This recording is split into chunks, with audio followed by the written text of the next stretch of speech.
Hello, I'm Darren Grimes and welcome to Reasoned UK. Please do consider hitting that subscribe button and the notification bell if you enjoy today's show.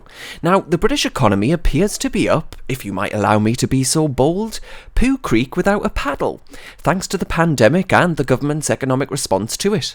Over 350 billion quid is set to be borrowed this year, raising our national debt to over 100% of the country's income for the first time since 1960.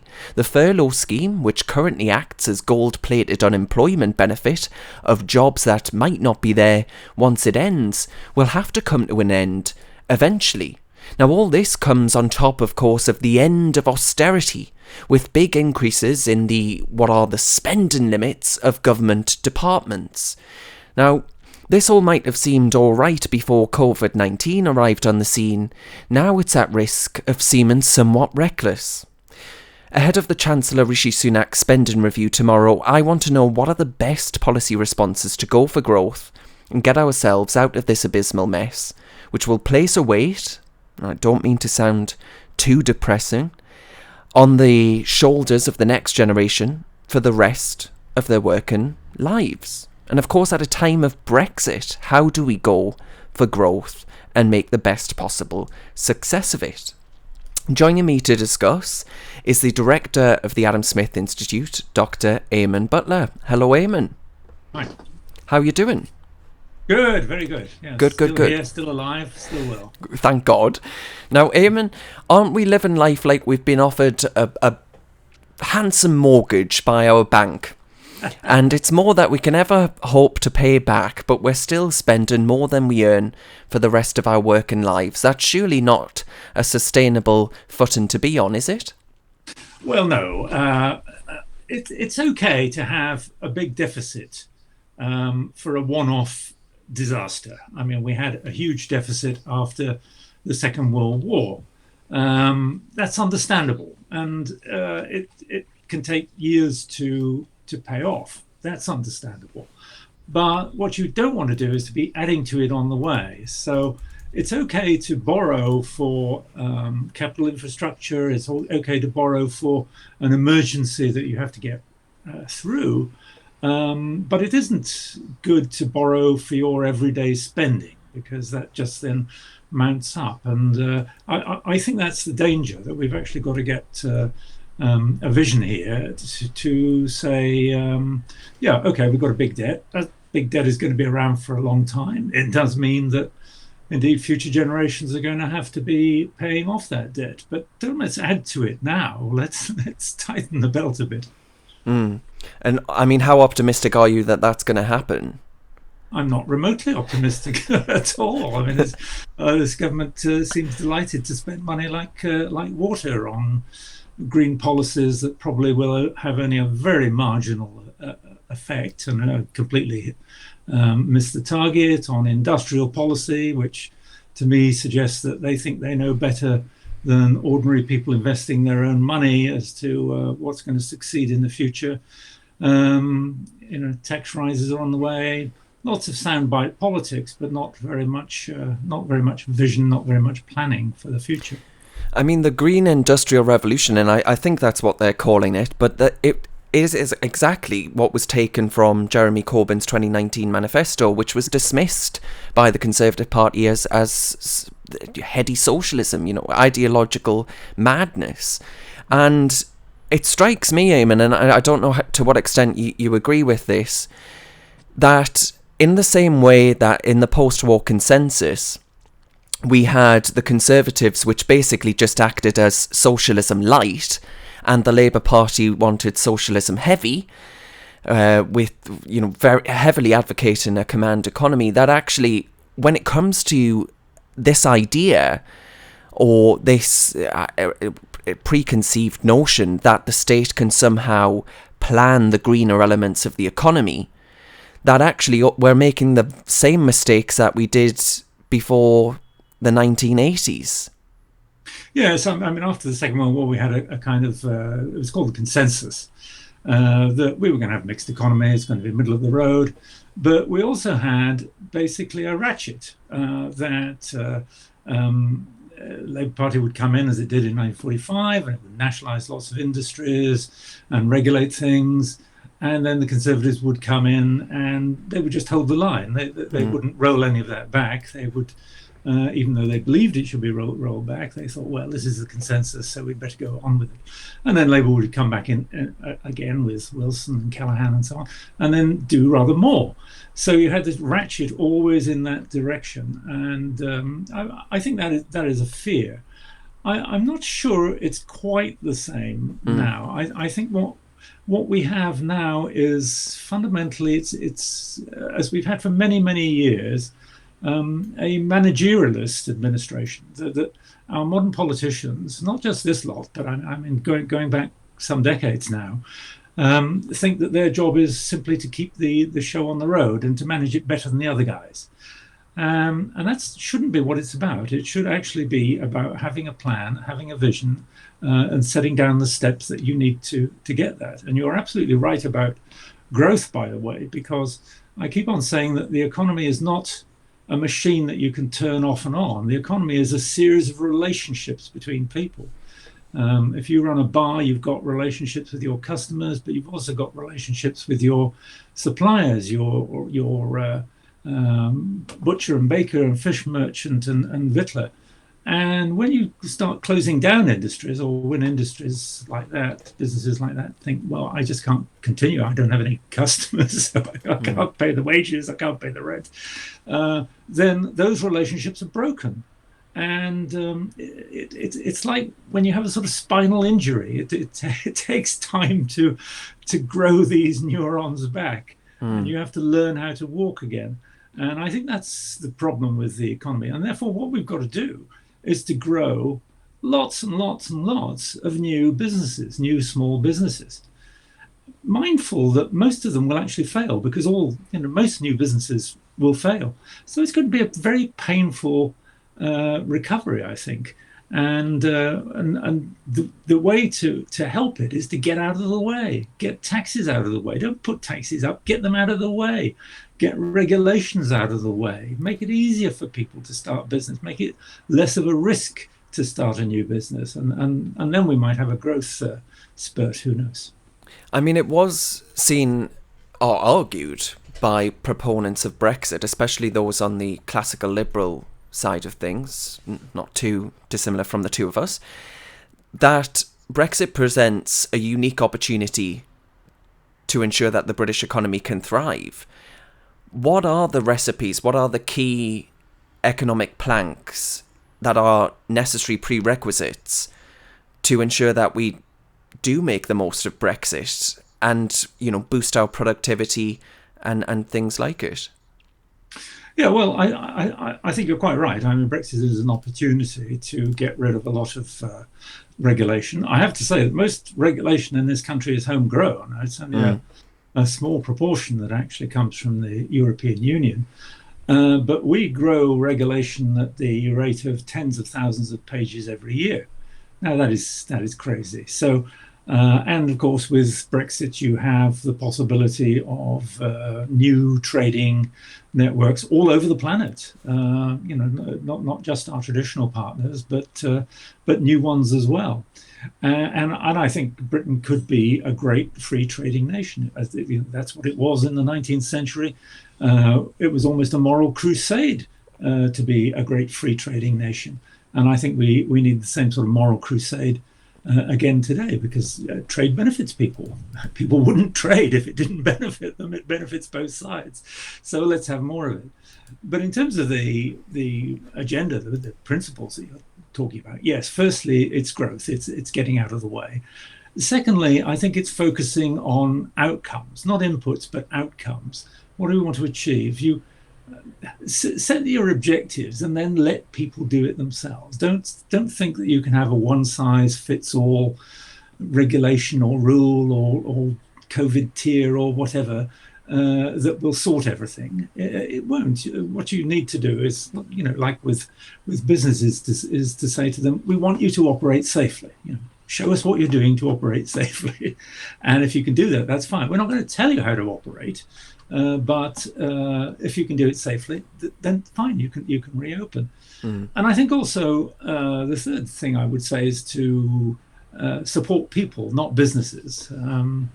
Support people who need help. Don't pour money into particular industries because you think that they're a good thing. And also, I think it's quite important for politicians to accept that things don't always go right, that you have to accept failure. Some firms will be unsustainable in the long run. You simply have to accept that and let them perish, and let their people and their capital be used for more productive purposes. So that's really the principles of recovery. And you do that with less government, reduced taxes, deregulation, more trade, and trusting businesses. How worried are you about the fact that the Conservative Party is presiding over a vast extension of the size of the state? On some estimates, heading from about 40% to nearly 60% of British GDP this year? Well, I'm not concerned about that, because I think these things always right themselves. When you look at it, I believe in small government, and I would like to see government expenditure much, much less than it is, even at the moment. But there's a sort of balance that seems to emerge, and there's been quite interesting research on this, that the liberal democracies around the planet tend to be mixed economies, and the state seems to take roughly somewhere between 30 and 40%, maybe 45 in some places. And that's it. And if you go beyond that, then somehow it corrects itself and it comes back again. And I think it's because probably, the bigger the state is, then the fewer people are actually in the productive side of the economy. And so there isn't that much money to keep sustaining it. Whereas if the state is small, then there's plenty of money around, and you can afford all sorts of luxuries that the state can provide. So there is that sort of middle ground. And I think that probably we'll come back to that. You have to make yourself come back to it. It's true. It takes effort, but the quicker you can come back to a reasonable proportion of government spending, the better, obviously. So it does take effort, but I think in the long run it'll reassert itself. Now, there's a lot of argument at the moment about the cut or potentially the reported cut to the statutory requirement to spend 0.7% of GDP on foreign aid. The report suggests that will be lowered to 0.5% of GDP on foreign aid. Now, some argue that this is a very, very wasteful policy that has led to, trying to force a taxpayer bung just to ensure that we hit the target. And others argue actually it's Britain doing good in the world and using its clout to good use. The likes of the Archbishop of Canterbury making that argument, for example. I wonder where you stand on that proposal. I've always been quite sceptical about foreign aid, Yeah. but I have to say it is a lot better than it used to be. I think we've learnt a lot of the lessons of the past. I think that most of the recipient nations are perhaps less top down than they were. So I think the aid money tends to be less wasted than it was. And indeed, now we're focusing on really providing support for government reforms so that we can help drive out corruption and to make governments run more smoothly with fewer backhanders and all of that kind of stuff, and a more open, transparent system. And when you've got that, of course, then your growth will come more or less naturally. So we are doing a lot better. And what I would say is also, do remember that most of the foreign aid budget is not spent abroad, it's spent in Britain, it's spent on British people. Many of them are going out abroad to advise governments and things like that and do stuff, but they're still British, and the money stays in Britain. And many of the consultancy firms that are involved in this are, of course, based in Britain. We don't tend to support foreign ones. So I'm not too worried about that, and I think that probably this is one of those things where you have to make a political judgment. I can't answer the question as an economist, because it's a political question, and the question is, well, does it do more damage to look as if you're being nasty to the poorest people on the planet, or or do you need to save that money at home? What I would say is the best thing we can do to help developing countries is to trade with them. And it is trade over the last 30 years that has taken roughly 1 billion people out of dollar a day poverty. And $2 a day poverty is not long for this world. And that's because we've opened up trade. And that's what we need to do. So rather than throwing money at the problem, we should be focusing on trade. And if that's the trade-off, then I think it's fine. You reduce your budget, but say we'll give every developing country zero tariff trade with Britain instead. And I think that makes sense. That's probably one area, Eamonn, I don't know about you, I assume you agree with this sentiment, where actually I'm pretty pleased with what the government's doing as far as Liz Truss's agenda. She seems to be bang up for everything that you've just said. Yeah, she's a dynamo going around the world, and or virtually now, I suppose, going around the world and opening up trade deals with a good deal of success. So many of the countries like Canada, for example, we're simply rolling over the arrangements that the European Union has with them already. So that's your baseline, and then as we get more confident, having left the European Union properly, then we can negotiate deeper things and try to get tariffs right down, and try, importantly, to get the non-tariff barriers right down. There are so many restrictions and quotas and bogus safety and health regulations that are really designed to stop people exporting, and we need to get those down as well. Now, devolution is very much at the forefront of people's minds at the moment, with another independence referendum perhaps more likely than not. I wonder, Eamonn, how can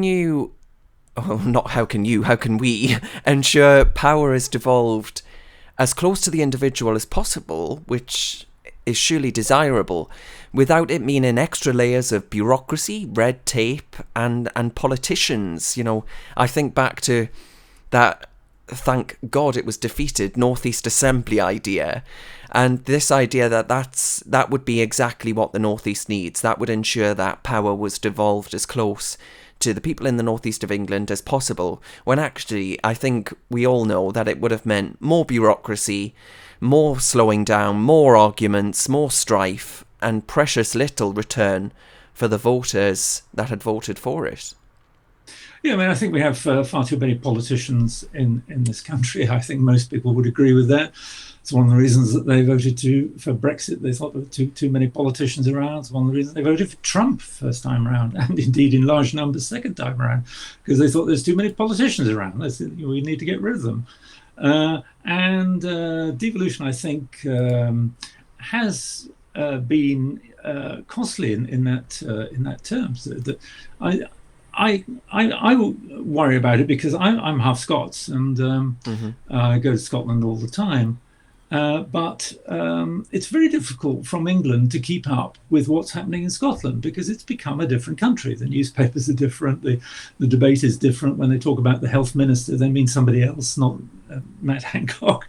And it's really become two different countries. And I think that is one of the problems with devolution, that we've done it in a way in which we've added bureaucracy, and in the process we've made it if you like, a different country. That it's that the devolved countries are less integrated than they were, and I think that's a great shame. So I think that what you need to do, if you want to properly devolve power, you don't set up new bureaucracies, you don't set up new parliaments and governments. you devolve power down to the individual. So it is a case of letting ordinary people run their own lives in their own way, and being prepared to take the consequences of that, good and bad. I believe they'll be mostly good, but there'll be upsides and downsides, and you have to be realistic about that. Is it possible, and this is the predicament that the government finds itself in at the moment, is it possible to level up the economy without spending large sums of taxpayer money? Well, yes, of course. I think if you had a simpler tax system, for example, you scrap lots of concessions and exemptions, I think that would help everybody in the UK. I think that if you had better, easier planning regulations, for example, so that cities can build out but also can build up more than they can at the moment, then I think that would help people enormously in all parts of the country. So I don't think you've got to spend hundreds of billions putting in new railway lines and things like that to achieve this. These top-down schemes don't work. I think what you have to do is to take the burden of the state off people's backs, particularly of the poorest.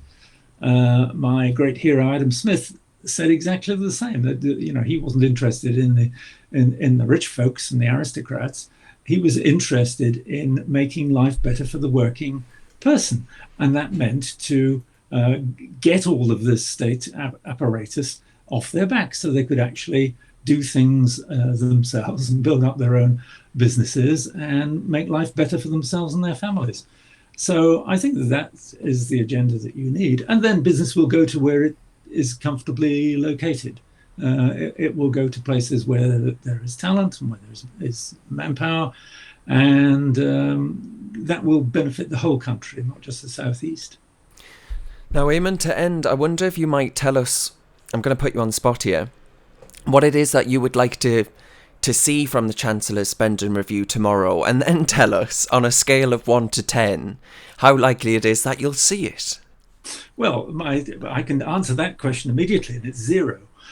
But I think, well, what I would say is that I think a spending review at this time, I mean, firstly, we're not even planning Christmas parties, right? I mean, you can't even plan for the new year, right? So planning for an entire economy for a year ahead is a bit silly, really.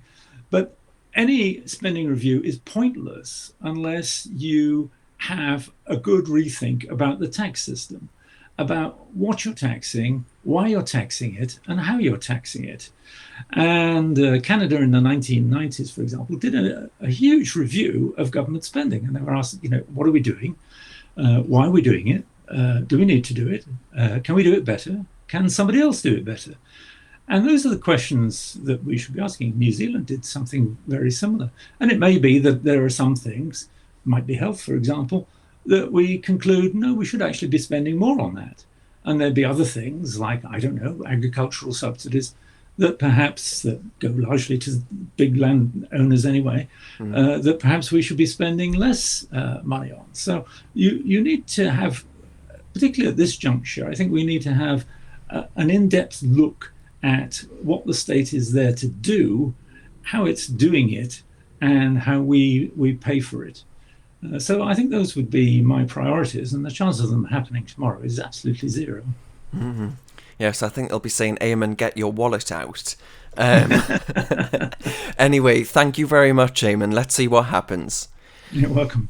Now, I'm sure you'll agree that was absolutely fascinating. Please do leave a comment and let us know what you would like to see from tomorrow and how optimistic you are that you'll see it. And hit that little subscribe button and the notification bell. I'll see you next time.